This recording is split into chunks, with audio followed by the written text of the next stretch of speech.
Se você explicar estas coisas...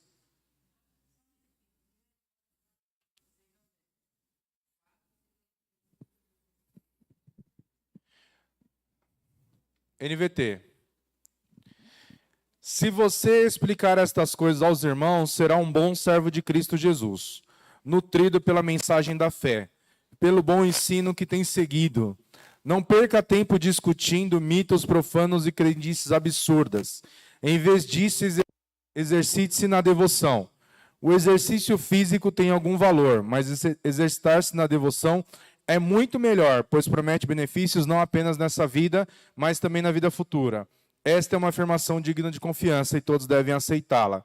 Trabalhamos arduamente e continuamos a lutar, porque nossa esperança está no Deus vivo, o Salvador de todos, especialmente dos que creem.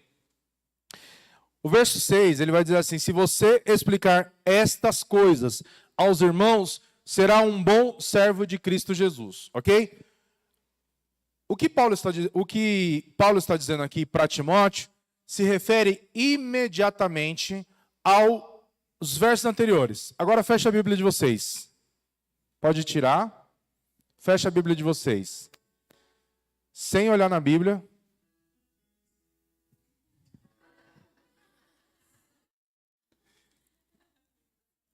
Sem olhar na Bíblia de vocês. Eu quero que vocês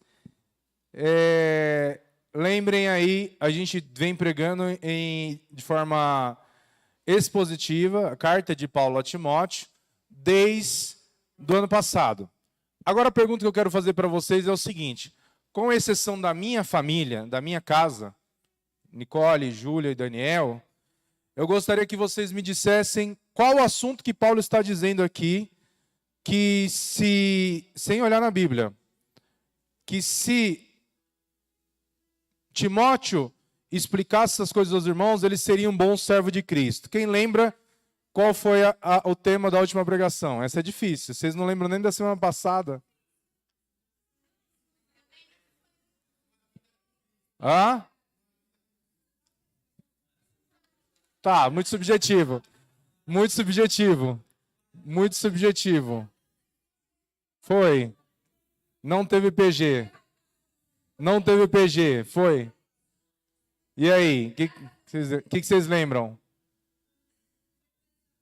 Foi pesado. Mas qual... Acabaram até com PG. Bom, vou lembrar, vou refrescar a memória de vocês. Um dos assuntos que nós estávamos tratando na última pregação era sobre as igrejas contemporâneas, que as pessoas elas estão acostumadas a uma igreja de mercado, ou seja, as pessoas elas buscam algo que seja de acordo com aquilo que elas querem, ou seja, as pessoas não aceitam mais aquilo que é comum. As pessoas elas querem ter uma opinião própria acerca de um determinado assunto e a igreja tem que se moldar ao padrão dela e não o contrário. Antigamente, você não tinha opção. A única opção que você tinha era ir para a igreja ou não, ser cristão ou não, e as igrejas eram todas muito fechadas. Hoje, as igrejas, elas, culturalmente falando, elas são muito mais permissivas. Então, se você quer uma igreja que permite... que é permitido qualquer tipo de coisa, a igreja ali tem aquela igreja para aquele público, né? Se a gente entrar aqui em nenhum assunto, né? Mais pormenorizado. Mas eu queria citar um exemplo que eu até falei para as crianças ontem no carro e para a Nicole ontem no carro. O ano passado, a Júlia quis fazer um dia com os amigos dela lá em casa. Lá. As reuniões, geralmente, da escola, da igreja, é tudo lá em casa. Não sei porquê, mas acaba sendo lá em casa. Aí resolveram que iam fazer um dia lá, eles iam brincar, jogar, se divertir e iam comer alguma coisa. O que vocês acham que eles escolheram para comer? Pizza. O que vocês acham que eles escolheram para comer? Alguém chuta? Alguma outra coisa? Miojo. A ideia era que eles fossem para casa, passassem o dia em casa e comessem lá e depois fossem embora. Quando chegou na hora de decidir o que iam comer, deram as opções. E dentre as opções, certamente tinha pizza, tinha hambúrguer, tinha lanche, tinha um monte de outras coisas. E no meio do caminho, a maioria decidiu por pizza. E tinha um cidadão que não comia pizza. Aí o que aconteceu? Eles decidiram então que a melhor alternativa era cada um pedir sua comida. Umas 15 pessoas, cada um deles escolheu a própria refeição.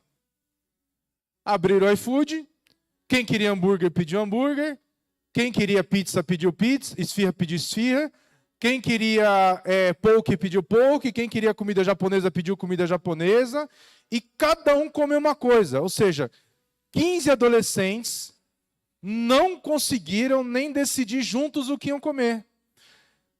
Quando os homens fazem um churrasco, por exemplo, a gente se reúne e fala assim: nós vamos fazer um churrasco. Manda a lista de coisas que tem para levar e cada um ali escolhe uma coisa. É assim que funciona, sim ou não? É assim que funciona, sim ou não? Os homens da igreja, é assim que funciona, sim ou não? Funciona desse jeito? Funciona. A gente faz assim. As mulheres já conseguiram fazer algum churrasco? As mulheres já conseguiram organizar algum churrasco? As mulheres, às vezes eu fico acompanhando um pouco, né, a dinâmica feminina para tomar decisões, e elas começam com uma programação e terminam com outra completamente aleatória, diferente, e ainda assim metade discorda da escolha final. Mas eu estou falando de mulheres no geral, não estou falando das mulheres da igreja, porque aqui a gente não tem isso. Eu vi na internet que isso acontece, né? Ou seja, por quê? As pessoas estão acostumadas. Antigamente a gente decidia, por exemplo, ia para um lugar e você ia comer o que tinha para comer. Você não tinha a opção de falar assim, mas vai ser o quê, não sei o quê, tal, tal, tal. Hoje em dia, até na igreja, eu chego aqui na igreja, tem almoço e tem uma maionese sem cebola, porque tem pessoas que não comem cebola. E, na minha opinião, a pessoa que não come cebola, ela não tem que comer maionese, come outra coisa. Eu vou fazer uma maionese sem cebola porque tem uma pessoa que não come cebola? Isso aí. Então, por quê? Porque as pessoas elas estão muito mais acostumadas a ser servidas à forma delas, ao molde delas. E o que o apóstolo Paulo está falando para Timóteo? Qual que era o assunto que ele estava tratando? Que as pessoas elas estavam se desviando da fé, dando ouvidos a espíritos enganadores e a ensinamentos de demônios que vêm de indivíduos hipócritas e mentirosos, cuja consciência está morta. O que ele está falando? De falso ensino, falsa igreja, falsos apóstolos. Nós temos apóstolo aqui que é um verdadeiro apóstolo. É um apóstolo, né? Bom. Então, nós temos... O que ele está criticando? Ele está fazendo essa crítica. Aí ele vai falar que pessoas afirmam que é errado casar, proíbe que comam certos tipos de alimentos, que Deus criou. Aí ele vai falar que porque tudo que Deus fez é bom, não devemos rejeitar nada, mas a tudo receber com ações de graça. Aí ele completa a sessão dizendo assim: se você explicar estas coisas aos irmãos, será um bom servo de Cristo.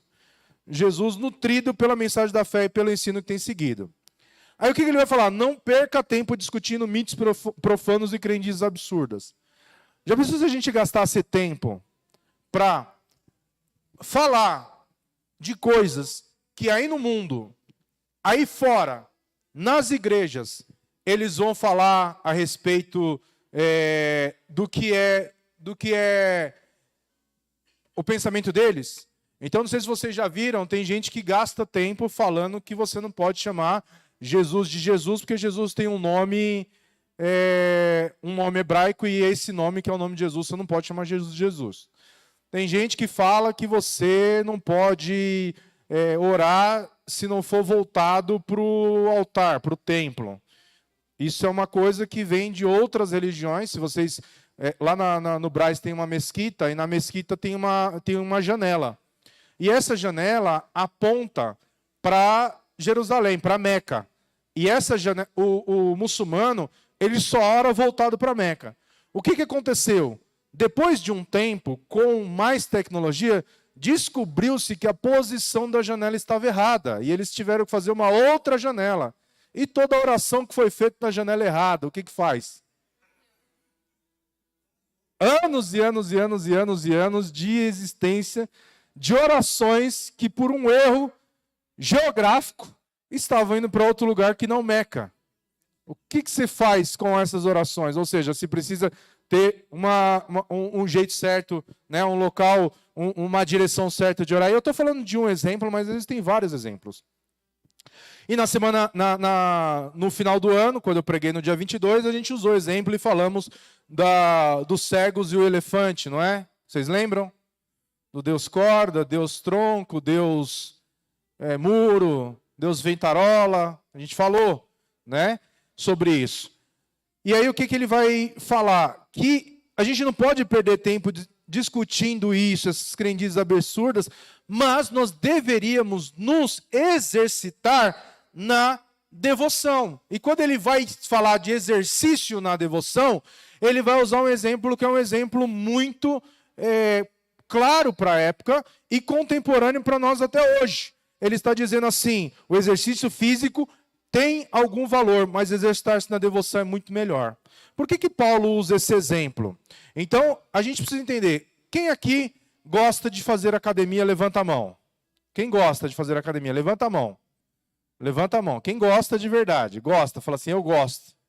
Eu gosto de fazer academia. Ok.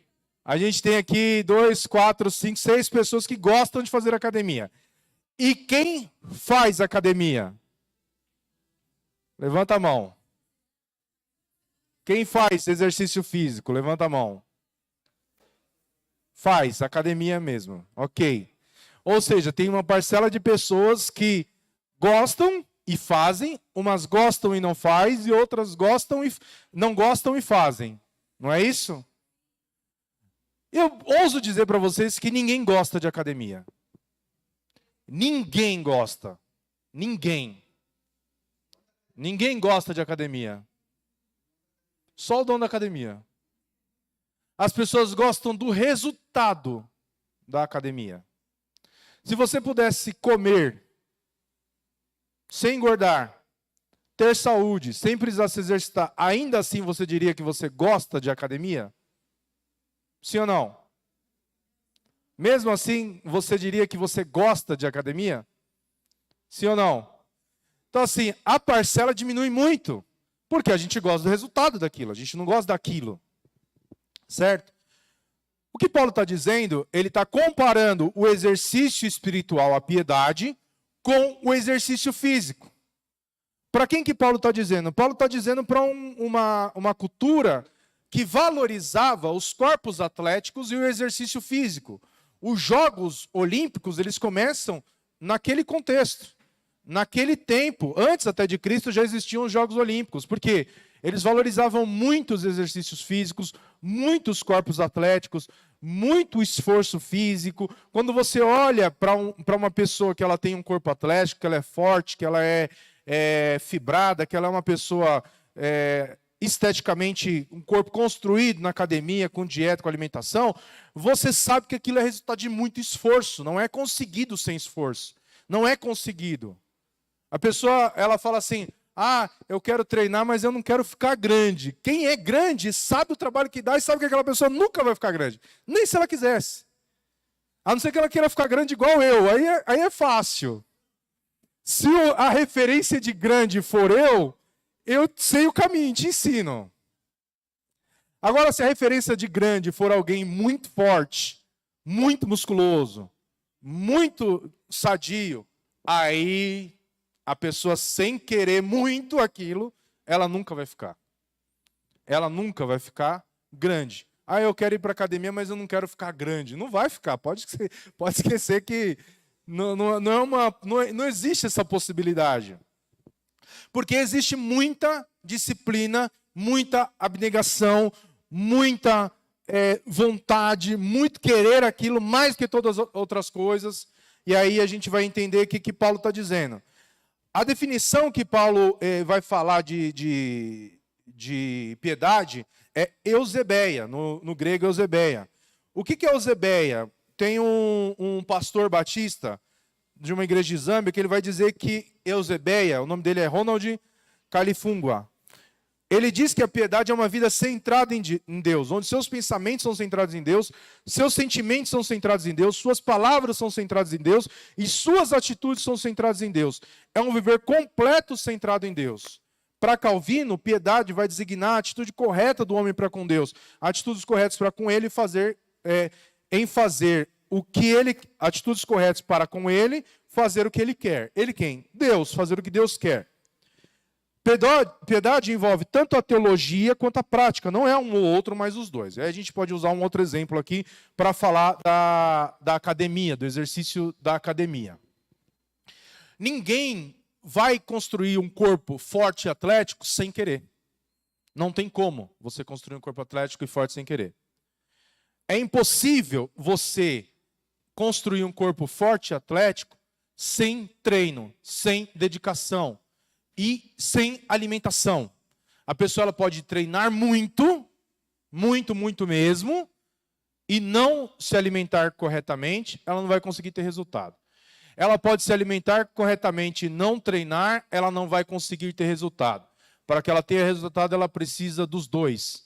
Ela precisa ter os dois. E de forma consistente e muito regrada.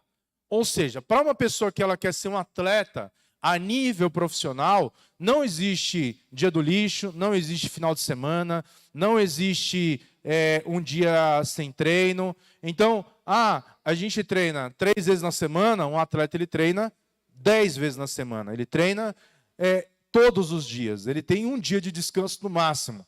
A gente se alimenta bem 4 ou 5 dias na semana, um atleta se alimenta bem todos os dias da semana. Ele come aquilo de forma regrada todos os dias, porque existe uma coisa que é chamada disciplina.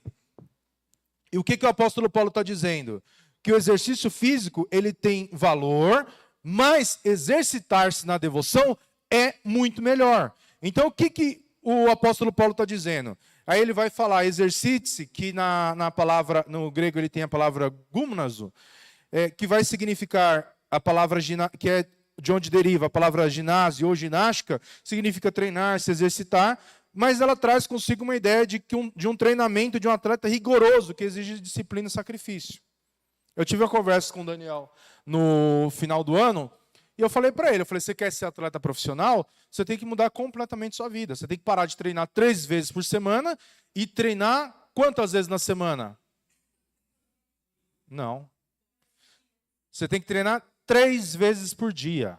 Se você quer ser um atleta profissional, você tem que parar de treinar 3 vezes por semana e treinar 3 vezes por dia. Se a sua frequência de treino é 3 vezes por semana, a sua frequência de treino ela tem que aumentar de 15 a 20 vezes na semana. Na semana. Eu tive a oportunidade de treinar com muita gente na minha vida. Muita gente na minha vida. Muita gente. De pessoas que eu conheci, que eu conheço, eu tive a oportunidade de treinar com muita gente. Eu treino jiu-jitsu desde os meus 16 anos de idade. Entre treinar, começar, parar, desde os 16 anos de idade. Eu treino regularmente desde o ano de 2012. Tive algumas lesões, mas eu treino regularmente desde o ano de 2012. Um atleta profissional, ele faz num ano a quantidade de treinos que eu demoro 4 anos para fazer. No ano que o Emerson, que é o professor do Edivaldo,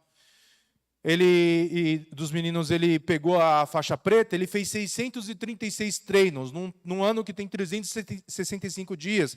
Ele estava num ritmo de atleta, de competição. No ano que ele pegou a faixa preta, ele fez 635 treinos. Se juntar 4 anos de treino meu, eu não tenho 635 anos em 4 anos, porque eu treino uma média de 2 a 3 vezes na semana. Então, se você quer ser um atleta profissional, você tem que se dedicar como um profissional. A mesma coisa, ele está falando do exercício na piedade. Vocês querem ter uma vida cristã diferente, não querem? Querem ter um casamento diferente, querem ter uma vida espiritual como a vida espiritual de irmãos que vocês olham e falam assim, esse é crente. Mas ela ora todos os dias, ela lê a Bíblia todos os dias, ela se exercita na piedade, e você quer ter o mesmo resultado que essas pessoas, vindo para a igreja uma vez por semana. Como que você vai conseguir ter um resultado desse? Como? Como?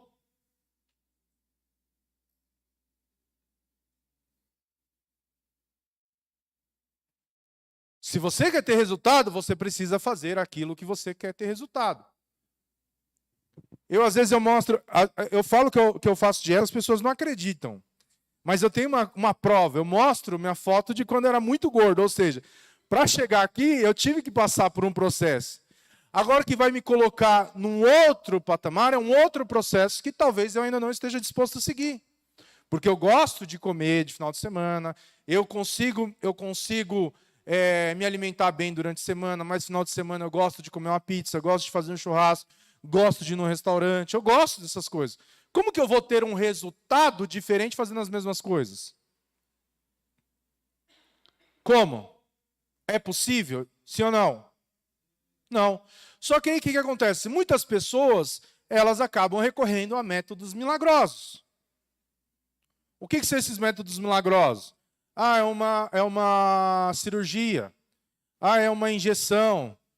É uma dieta muito restritiva. Porque é mais fácil a gente fazer algo que seja por pouco tempo, mas com muita disciplina, tipo assim, coisas de tiro curto, do que viver uma vida inteira fazendo aquilo. Se a gente fizer aqui, igual a Nicole falou hoje na escola dominical, é mais fácil a gente se comprometer a ler a Bíblia em 3 meses do que se comprometer a ler a Bíblia em 1 ano. Por quê? Por quê? Mais gente leu a Bíblia em 3 meses do que leu a Bíblia em 1 ano. Mais gente. Por quê? Exige algo que é rápido, exige mais compromisso por menos tempo. Então a gente consegue se sacrificar. Você sabe por que a oração das quartas-feiras com os casais, ela não pode durar 1 mês? Porque cada vez menos casais vêm. As pessoas conseguem se comprometer com algo por pouco tempo, mas querem ter uma vida diferente, sem fazer aquilo que tem que ser feito. Quer emagrecer sem fazer dieta, quer construir músculo sem treinar, quer graduar sem treinar. Aí eu estou falando aí, mas não é pessoal. Por quê? Porque tudo isso envolve constância. Não dá para você fazer sem um esforço duradouro. Quer ver? Agora, as academias, janeiro, é a pior época do ano para quem treina o ano inteiro. É a pior época do ano. A academia lotada. As pessoas querem construir o corpo do verão no verão. Só que não tem como, é impossível. Mas as pessoas querem se sacrificar a ponto de ter um resultado muito rápido por aquilo. E o que o apóstolo está dizendo? O apóstolo está dizendo assim que a vida do cristão deve ser como a vida de um atleta. Mas não é qualquer atleta, é um atleta de alto rendimento. Ele está dizendo assim, exercite-se, porque exercício tem valor, tem algum valor. Mas exercitar-se na devoção é muito melhor, pois promete benefícios não apenas nessa vida, mas também na vida futura. O que ele está dizendo? Olha, a palavra ela vai trazer uma ideia de um atleta rigoroso que exige sacrifício e disciplina. Ou seja, quando ele fala isso, ele tem em mente um atleta de seus dias que usa a mesma palavra que um atleta usaria no seu treino. Ele vai dizer, exercite-se na piedade. Ou seja, treine para ter uma vida centrada em Deus. Sabe o que falta para você ter um casamento diferente, ter uma vida espiritual diferente, ter uma vida financeira diferente? Falta disciplina, falta você se aplicar em fazer aquilo todos os dias. Não é suficiente você vir para a igreja aos domingos. Não é suficiente você estar na igreja apenas no domingo. Você tem que construir uma vida de devoção e disciplina diária com Deus, todos os dias. Todos os dias. Uma vida piedosa vai exigir disciplina, ou seja, ela não acontece. Ninguém acorda magro. Ninguém acorda musculoso.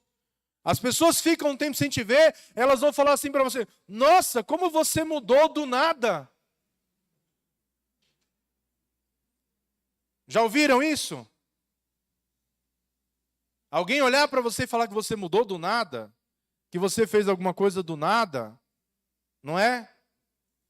Já ouviram isso? Só que não é do nada. Então, a maior verdade que a gente precisa entender é que muitos de nós pensam que ser salvo é chegar tá na linha de chegada e falar assim, cruzei a linha. Agora posso viver mais tranquilamente. Ou seja, uma vez que eu sou salvo, não importa a vida que eu vou levar. Só que a Bíblia vai dizer que não é possível você desassociar a sua salvação da sua vida cristã, ou seja, das suas obras. As pessoas acham que elas podem se entreter o quanto elas quiserem, no que elas quiserem. Porque elas agora têm livre para se relacionar com Deus, então ela se relaciona com Deus quando ela quer. Quando ela quer. Se as pessoas entendessem o que é servir a Deus, com certeza não haveria lugar para as pessoas sentarem nessa igreja. Não só nessa igreja, mas nas outras igrejas. Porque as pessoas querem ter o resultado de uma vida com Deus, mas não querem desenvolver uma vida com Deus. Todo mundo quer ter um corpo atlético, todo mundo quer ter, a não ser que você seja daquela tribo, que os gordinhos, tem uma tribo lá na África, que os gordinhos eles são mais cortejados, porque a barriga grande demonstra alguns sinais de que aquele homem ele é mais viril, mais forte, mais imponente. Como eu não sou dessa tribo, eu não gostaria de ter, né, o corpo que eu tenho. Então, o que eu preciso fazer? Eu preciso me dedicar para essa mudança. E aí o que o apóstolo Paulo vai falar? Que a salvação, ela é o início da caminhada com Deus. Agora, como num ginásio, nós temos também que treinar para desenvolver essa salvação. Através do quê? De uma vida regrada, de treino, de vida regrada, disciplina, de correr a corrida. Então, quando a gente compara essa vida de um atleta com a vida de um cristão, a gente precisa entender exatamente o que Paulo está dizendo. Paulo está dizendo que é impossível ele conseguir ter algum resultado sem que ele se esforce para aquele resultado. O resultado não vem sem o esforço. Ou seja, para que você tenha o resultado, você tem que ter esforço. Eu vou dar um exemplo para vocês aqui, que fica um pouco mais claro. Eu sou faixa preta de jiu-jitsu. O Edivaldo é faixa marrom de jiu-jitsu. O Vinícius é faixa roxa de jiu-jitsu. O Daniel é faixa azul de jiu-jitsu. Ok? Então, cada um de nós alcançamos uma graduação dentro do jiu-jitsu. O que vocês entendem quando vocês pensam que eu tenho uma faixa preta, o Edivaldo tem uma faixa marrom, o Vinícius tem uma faixa roxa e o Daniel tem uma faixa azul? O que vocês entendem? Quando o Edivaldo começou a treinar, o Vinícius já treinava, não já? O Vinícius já treinava? Já treinava. Quando o Edivaldo começou a treinar, o Vinícius já treinava. E por que a graduação do Edivaldo é maior do que a graduação do Vinícius? O Edivaldo treinou mais. O Edivaldo teve mais constância. O Edivaldo perseverou mais. Então, quando o apóstolo Paulo está dizendo, ele fala assim, essa é uma afirmação, essa é uma afirmação digna de confiança, todos devem aceitá-la. Trabalhamos arduamente e continuamente para lutar nossa esperança que está no Deus vivo, Salvador de todos, especialmente dos que creem. E aí ele vai falar assim, que as pessoas devem reconhecer nele que ele tinha chegado ali naquele ponto. Ou seja, que o esforço dele, o sacrifício dele deveria ser algo reconhecido. Há algum problema em alguém fazer uma aula de jiu-jitsu com o Daniel? Sim ou não? Não. Se a pessoa não tem nenhuma graduação, ela não teria problema nenhum em fazer uma aula de jiu-jitsu com o Daniel. E o Daniel tem muita coisa para ensinar. Mas se você olhasse e você falasse, eu quero escolher alguém para me treinar, você escolheria o Daniel ou eu? Naturalmente falando. Quem? Você não pode levar para o coração. Ele foi numa aula só, apanhou.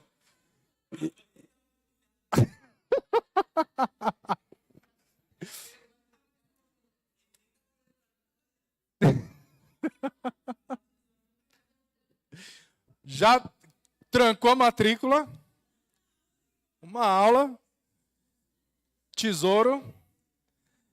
Por quê?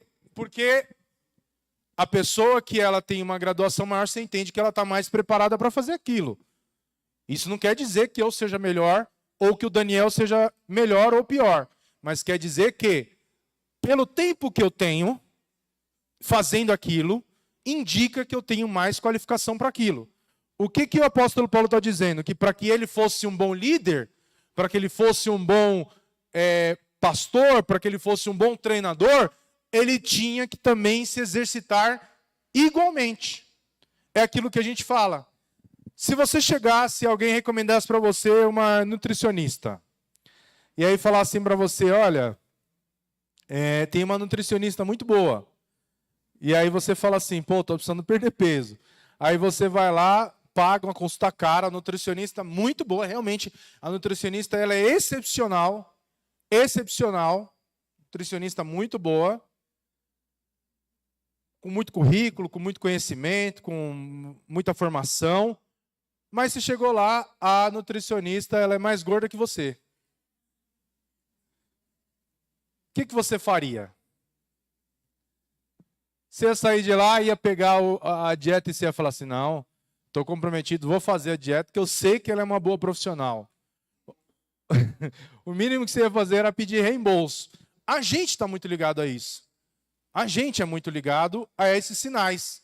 Eu vou para a academia, quando eu olho para o personal trainer é gordinho, eu falo, nunca vou treinar com esse cara, vou dar meu dinheiro para esse cara ir no McDonald's? Vou nada. Teve uma digital influencer que ela demitiu o personal dela porque o personal dela postou uma foto comendo fast food. As pessoas chegam nesse nível de exagero. A gente está falando que é exagerado? É exagerado. Mas o que a gente está querendo dizer? Que o apóstolo Paulo está dizendo que se ele é alguém que está falando sobre aquilo, está ensinando sobre aquilo, ele diz, olha, não perca tempo discutindo mitos profanos e crendices absurdos. Em vez disso, exercite-se na devoção. Porque exercício físico tem valor, mas exercitar-se na devoção é muito melhor, pois promete benefícios não apenas nessa vida, mas também na vida futura. Aí ele vai falar, essa é uma afirmação digna de confiança e todos devem aceitá-la. Trabalhamos arduamente e continuamente a lutar, porque nossa esperança está no Deus vivo. O que ele está dizendo? Exercite-se. Ele usa o termo? Ele usa a palavra gumnazo, que é disciplina. É de onde vem a palavra ginásio, ginástica. Ou seja, lá em 2 Timóteo capítulo 2, versículo 3 ao 6, ele vai dizer assim, para vocês entenderem como que é comparada a caminhada cristã na teologia de Paulo. Ele vai falar assim, olha, suporte comigo os sofrimentos, como bom soldado de Cristo Jesus. Nenhum soldado se deixa envolver pelos negócios da vida civil, já que deseja agradar aquele que o alistou. Semelhantemente, nenhum atleta é coroado como vencedor se não competir de acordo com as regras. O lavrador que trabalha arduamente deve ser o primeiro a participar dos frutos da colheita. O que ele está falando? Se você quer ser um atleta, você tem que se dedicar para isso. Se você é um soldado, você tem que se dedicar a fazer a vontade do seu Senhor. Então, o soldado que ele deseja agradar o seu Senhor, ele cumpre com horários, ele está debaixo de grande obediência, ele está debaixo de uma disciplina extremamente rígida. Por que eu estou falando isso? Eu conheci muita gente durante a minha trajetória no esporte, muitos competidores, muitos. E eu só conheci um cara que chegou lá. Um. Mais nenhum. Apenas um. O nome dele é Eric Souza. Hoje ele mora na Irlanda, vive do jiu-jitsu. Esse cara, ele morava na academia. O Pezão. Os meninos conhecem ele. Ele fazia o treino das 7 da manhã, ele fazia o treino das 8 da manhã, ele fazia o treino do meio-dia, das 3, das 7, das 8. Ele treinava 5 vezes por dia, todos os dias de segunda a segunda. Todos os dias de segunda a segunda. Segunda a segunda. Ninguém nessa vida, nem a minha mãe, me bateu mais do que o Pezão. E olha que eu apanhei muito da minha mãe. Às vezes, eu saía da academia com vontade de nunca mais voltar. Só que aquilo me fazia treinar cada vez mais. Aí eu desenvolvi uma estratégia. Sabe qual foi a minha estratégia? Sabe qual foi a minha estratégia? Contratar um personal de jiu-jitsu. Porque eu queria bater no Pezão. E sabe quem que era o meu personal de jiu-jitsu? O Pezão. Exatamente. Exatamente. E aí eu comecei a pagar para o Pezão, me dar aula particular, e apanhava de graça e apanhava pagando. Com gosto. Mas hoje, eu tenho orgulho de dizer que eu treinei com ele, que eu conquistei a faixa preta, e certamente hoje eu continuaria apanhando dele. Mas o mais perto que eu chegar é mais longe do que onde eu estava. Vocês não podem se conformar com o lugar onde vocês estão. A competição de vocês não é ter uma vida espiritual como a do pastor Felipe ou da pastora Meire, ou o conhecimento do André, ou a disciplina, ou o casamento de não sei quem, qualquer pessoa que vocês almejem ter uma vida como a deles. Mas que vocês se comprometam a ser melhor todos os dias. E a pessoa que vai ajudar vocês é a pessoa que chegou lá. É a pessoa que chegou lá. Então, você quer aprender com alguém, tenha como discipulador a pessoa que chegou lá. As pessoas têm que aprender a pedir ajuda. Eu podia continuar treinando sozinho. Eu podia sair da academia e falar, nunca mais eu treino com Pezão, nunca mais eu venho aqui, eu só apanho. Eu tinha vontade de chorar às vezes. Quando eu estava na faixa branca, e o Pezão fazia um movimento que era guarda-aranha, durante um mês eu ficava sofrendo, eu saía com os braços tudo roxo. A Yasmin sabe já como que é, né, Yasmin? É?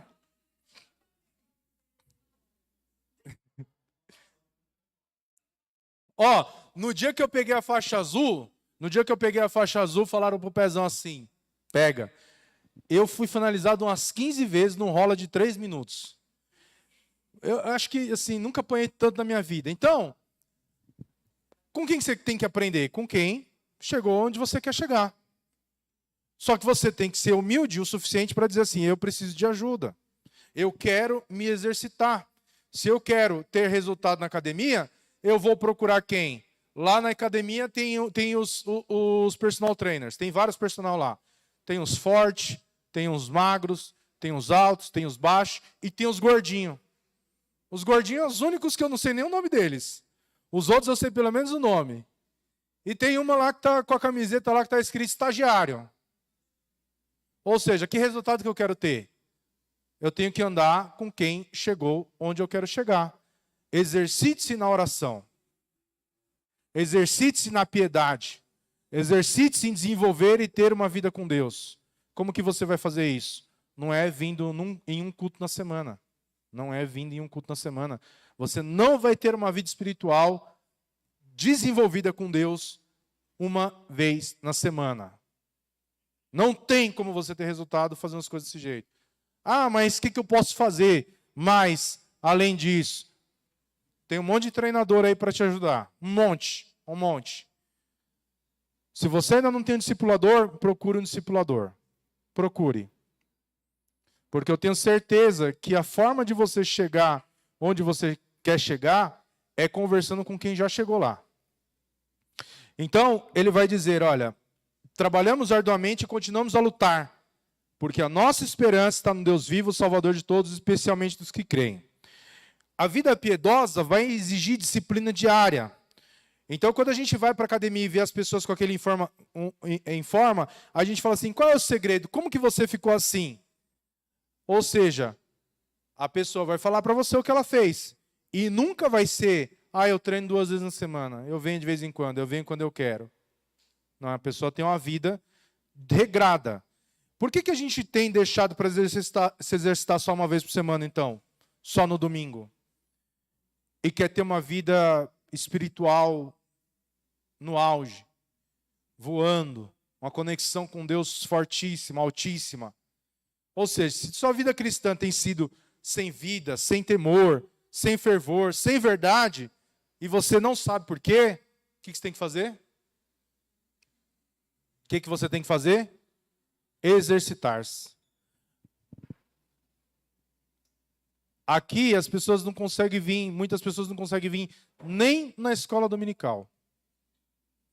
A igreja só tem 2, 3 atividades na semana: PG, escola dominical e culto. Se tiver culto no sábado, as pessoas não vêm no domingo. Se a pessoa vem no culto, ela não vai no PG. Se a pessoa vai no PG, ela não vai no culto. Se a pessoa engasgou à noite, ela não vai no culto de manhã. Se a pessoa dormiu tarde, ela não vai no culto de manhã. Se ela foi numa festa no sábado, ela não vai no culto de manhã. Mas ela quer ter resultado de quem está se exercitando todos os dias. Todos os dias. Então, se você quer ter resultado, comece a se exercitar na piedade, no amor, na vida cristã, na oração, na leitura da palavra. E não de uma forma que você faça aquilo como se aquilo fosse uma coisa para você fazer. Durante esses 2 meses eu vou vir em todos o curso de casais, eu vou vir em todas as orações, eu vou vir em todos os cultos durante 2 meses. Você vai ter resultado para 2 meses. Você quer ter resultado para uma vida, você tem que fazer mais. Amém? Amém? Então, uma vida piedosa, ela vai exigir também autonegação. Então, assim como um atleta ele abre mão do que gosta de certos confortos para obter resultado, a vida cristã também exige autonegação para uma vida piedosa. 1 Coríntios 9, do 25 ao 27, Paulo vai dizer assim, no 27 ele vai dizer assim, mas esmurro meu corpo e faço dele meu escravo, para que depois de ter pregado aos outros, eu mesmo não venha a ser reprovado. Ou seja, nós precisamos aprender a dizer não ao nosso corpo. A gente precisa muitas vezes dizer não para uma agenda cheia, a gente precisa dizer não para o sono, para a preguiça, para a comida, para o entretenimento, para o conforto. Então, quais são as coisas que a gente precisa dizer não para ter um 2025 diferente? Para ter um ano diferente, para ter um ano com resultado? Seja aqui na igreja, seja na sua vida espiritual, seja na sua casa, no seu casamento, na sua família, ou na sua vida secular, no seu trabalho. Quais são as renúncias que você tem que fazer? Então, isso é uma coisa para vocês pensarem. Amém? Então, eu quero só finalizar dizendo para vocês que Deus é a recompensa futura dos piedosos. E isso é tudo que nos basta. Então, a vida piedosa é uma disciplina, a vida piedosa é uma disciplina diária, de autonegação, que tem um foco e também tem uma recompensa eterna. O que ele está falando é que quem se exercita muito, todos os dias, mais de uma vez por dia, se alimenta bem, fala não para muitas coisas, ela faz aquilo por um prêmio que ele é passageiro e é terreno, que não é mais importante do que os benefícios de se exercitar na devoção. Ou seja, quem se exercita, ele tem benefícios, mas quem se exercita na devoção, ele tem muito mais benefícios, que é não apenas nessa vida, mas também na vida futura, ou seja, na vida eterna. Então, tudo que vocês fazem de exercício espiritual, Ou seja, assim como um atleta, vocês têm que ter uma vida regrada. O que um atleta precisa fazer? Ele precisa treinar todo dia. O que você precisa fazer? Orar todo dia. O que você precisa fazer para ter uma vida com mais conexão a Deus? Orar todo dia? Sim. Orar mais de uma vez por dia? Também. O atleta precisa ter uma boa dieta. O que você precisa fazer? Jejuar, buscar a Deus, se exercitar na devoção, na piedade. Você precisa fazer boas obras. Tudo isso está associado a uma vida cristã digna e que glorifica a Deus e que te vai colocar num outro patamar, espiritualmente falando. O que o apóstolo Paulo diz? Então, trabalhamos arduamente e continuamos a lutar, porque nossa esperança está no Deus vivo, o Salvador de todos, especialmente dos que creem. Amém? Só até aqui, que Deus possa falar mais aos vossos corações. Glória a Deus. Chamar a pastora Meire, que é uma pessoa que tem se exercitado muito. E eu me espelho na pastora Meire no exercício espiritual, é claro.